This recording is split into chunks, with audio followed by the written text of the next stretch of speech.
Medium بنا لیتے. اچھا اپنے میڈیم بنا لیتے.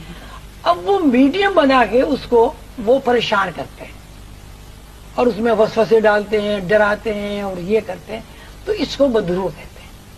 تو اب اس کا ایک بات جو سمجھنے کی ہے, جتنے بھی لاکھوں آدمی اس وقت دیکھ رہے ہیں, یہ بات اپنے ذہن میں بٹھا لیں کہ اگر آپ کا یقین مضبوط ہے اللہ پر اور پروفٹس پر, تو جن بھوت آپ کا کچھ نہیں بگاڑ سکتا, کوئی بال بھی نہیں بالا. کچھ بھی نہیں ہوگا.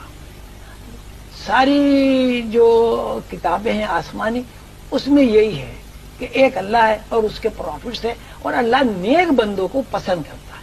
جب اللہ نے یہ کہہ دیا نیک بندوں کو پسند کرتا ہے اللہ, تو یہ جن بھوت وغیرہ اسے پریشان نہیں کر سکتا, اور انسان ویسے بھی اشرف المخلوقات ہے.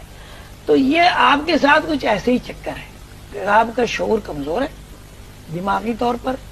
ہو سکتا ہے آپ کے خاندان میں کچھ ایسی ٹریڈیشن رہی ہوں, کچھ روایات رہی ہوں کہ جس سے لوگوں کو بہت زیادہ تکلیف پہنچی ہو, لوگوں کے حقوق غصب ہوئے ہوں, لوگوں کو ان کا پیسے مارے ہوں. تو یہ خاندان میں بھی چلتا ہے یہ سلسلہ.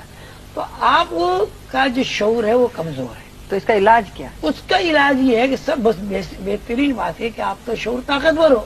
اب شعور طاقتور جب ہوگا کہ جب آپ کا اللہ